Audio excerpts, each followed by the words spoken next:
Can trust really be rebuilt after betrayal? That's the question couples everywhere are wrestling with. When betrayal happens, whether it's lies, broken promises, or even infidelity, it feels like the very ground beneath your marriage has crumbled. The safety is gone. The doubt is loud, and you wonder if things will ever be the same. But here's the hope: trust can be rebuilt. Not overnight and not with empty words, but with small, consistent actions that bring safety back one step at a time. Today, we're going to talk about how that rebuilding process really works. I'll walk you through the exact stages, share how Simone and Caleb navigated broken trust, and give you practical tools you can start using today. So, if you've ever asked yourself, is healing even possible after betrayal? This conversation is for you. Welcome back, uplifting life partners, to the Simplified Uplifters Marriage Mastery Podcast. This is our Marriage Builder Sunday segment, where we focus on giving you practical tools to build, repair, and strengthen the foundation of your relationship. Our goal? To help you create a marriage that feels stronger, more joyful, and more resilient. I'm your host, Ron Simplified Myers, and together, let's ignite possibilities for your marriage. We'll begin today's conversation by understanding betrayal. We started this topic on Wednesday, so you didn't get a chance to listen to it. I'm going to recommend it. First, understand that betrayal isn't always cheating. It can be secrecy, broken promises, or emotional withdrawal. The impact on the betrayed partner feels like the ground has been pulled out, safety gone. The impact on the betraying partner, guilt, shame, fear of permanent damage. Let's bring Simone and Caleb into our conversation. Caleb hid financial stress and debt. Simone found out by accident. She felt blindsided. If you lied about this, what else aren't you telling me? Caleb minimized it at first, making it worse. Over time, they realized betrayal was less about money and more about broken trust. Why does breaking trust go so deep? Because trust is the foundation of intimacy. Trust is the invisible glue that holds intimacy together. When you trust your partner, you can exhale. You share your fears, your dreams, your mistakes, knowing they'll be met with care, not judgment. That's what allows real closeness to exist. But when trust is broken through betrayal, lies, secrecy, or even emotional neglect, it's like pulling the rug out from under the entire relationship.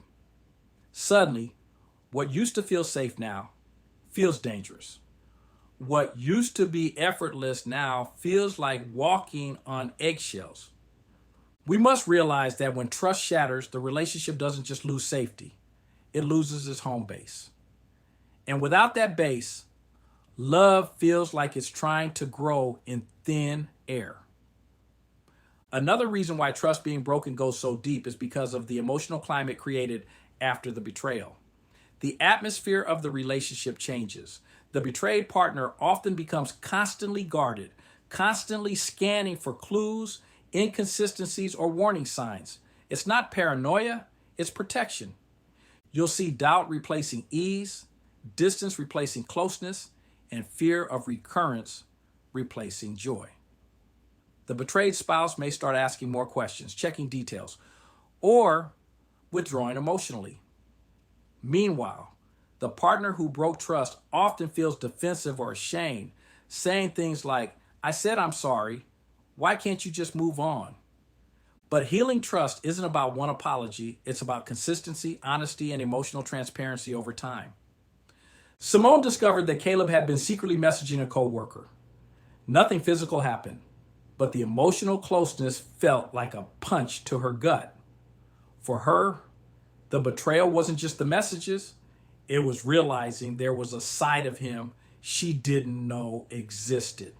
Every time Caleb picked up his phone afterward, Simone's stomach tightened. She'd think, is it happening again? Even innocent things like him stepping outside to take a call triggered anxiety. Caleb felt frustrated, saying, "You keep bringing it up. How can we move forward if you won't let it go?" But what Caleb didn't realize was that his impatience was making Simone feel even less safe. What she needed wasn't perfection, it was patience. Each consistent, honest moment, each time he chose openness over defensiveness, was a small brick in rebuilding their foundation. It's reflection time. Think back. When was the last time you questioned your partner's honesty? It doesn't have to be about betrayal. It could be about something small, like them minimizing how they feel or hiding a mistake. How did that moment change the way you felt in their presence? Did you feel closer, or did a wall quietly start to rise? With that, let's move to what we are all listening for: the 4 stages of rebuilding trust: transparency, consistency, accountability, renewal. When betrayal happens, couples often want to jump to forgiveness, hoping things will just go back to normal.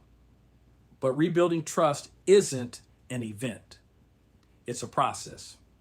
You can't skip steps. Each stage lays the foundation for the next. 1. Transparency, the power of truth. Once it's in the open. After betrayal, secrecy is like poison. Transparency is the antidote. It means being open about the details that restore safety: where you've been, who you talked to, what you're doing, until trust feels secure again. When Caleb broke Simone's trust by hiding messages with a coworker, his first instinct was to say, "I told you everything already." But for Simone, that wasn't enough. So he began leaving his phone on the counter, not locked away. If she asked a question, he answered without getting defensive. He shared his schedule and initiated conversations about how she was feeling. That transparency didn't erase the past, but it created new evidence that he was safe to trust again. Transparency isn't about control, it's about rebuilding confidence where secrecy once lived. 2. Consistency, the bridge between words and actions. Once honesty is on the table, it's consistency that proves change is real. This means showing up the same way, over and over, not perfectly, but predictably. Caleb started texting Simone during his breaks just to say, "Thinking of you," or "Still at work. See you soon." It seems small, but over time, those consistent check-ins rebuilt predictability. Simone said, "For the first time in months, I didn't feel like I had to check where he was. I just knew." Reflection. Question. When trust was broken in your relationship, did your partner's words heal you, or their patterns? It takes consistency to allow trust to breathe again. 3. Accountability, taking responsibility without excuses. True repair requires accountability. This means the person who broke trust must be willing to own the pain they caused without minimizing it, deflecting, or defending. One night, Simone said, "It still hurts when I remember those messages." Caleb replied, "I understand. I broke something sacred between us. I can't change the past, but I can keep showing you I'm safe now." He didn't argue, justify, or rush her forgiveness. That accountability created emotional safety because she saw he was carrying the weight with her, not trying to push it away. Accountability says, "I see your pain and I'm not running from it." 4th, renewal, rebuilding the emotional bond. This stage is where the couple begins to create new memories that override the old story. It's not about forgetting the betrayal. It's about writing a new narrative of connection, safety, and honesty. Months later, Simone and Caleb started a Sunday ritual, breakfast, at a local cafe. They'd talk openly about wins, fears, and plans for the week. Over time, this ritual became symbolic, a reminder that what was once broken could be rebuilt through steady care. Renewal happens when the pain that once divided you becomes the place you grow from together. So let's take a moment to reflect. Which stage are you and your partner in right now? Transparency, consistency, accountability, or renewal? Are there small actions you could take this week to move one step forward? Notice, even when couples commit to rebuilding trust, the journey isn't straightforward. Some days will feel hopeful, others will sting with reminders of what happened. Here's how to navigate the most common roadblocks with grace and consistency. 1. Impatience. The betraying partner wants instant forgiveness. Healing after betrayal doesn't follow a clock, it follows emotional readiness. The betrayed partner sets the pace. When pressure for forgiveness replaces patience, it can re injure the very wound you're trying to heal. Caleb had apologized repeatedly for his emotional dishonesty early in the marriage. After a few weeks of effort, he asked Simone, "When will you trust me again?" Simone froze. She wanted to move forward, but his need for reassurance made her feel rushed and unseen. So Caleb shifted. Instead of asking for forgiveness, he began saying, "Take all the time you need. I'm here to keep showing you who I am now." That one sentence rebuilt safety faster than any apology ever could. Key moment. Forgiveness isn't earned through speed, it's earned through consistency. 2. Triggers. When small things reopen big wounds. Triggers aren't proof of failure, they're proof that healing is still active. The goal isn't to erase them, it's to respond differently when they appear. A few months after betrayal, Simone panicked when Caleb came home late from work without a text. Her chest tightened. Her thoughts spiraled. Instead of arguing when she confronted him, Caleb calmly said, "I understand why this scared you. From now on, I'll text when I leave." Over time, that small act of reassurance rewired her brain from fear to safety. Here's a tip to practice. When a trigger hits, pause, name it, breathe, and share it before it festers. "I felt scared when" opens the door for repair. "You always" closes it. 3. Relapse into old patterns. After a few weeks of progress, couples often slip into old habits, defensiveness, half truths, avoidance. But honesty must remain non negotiable. One hidden message or withheld truth can undo months of rebuilding. Caleb told a small white lie about staying late at work to avoid an argument. Simone found out later, and though the situation itself was harmless, the secrecy cut deep. They revisited their commitment. Transparency over comfort. From that point forward, even uncomfortable truths became their shared standard. Trust grows in sunlight. Lies shrink it back into the dark. Let me share a few reflection questions.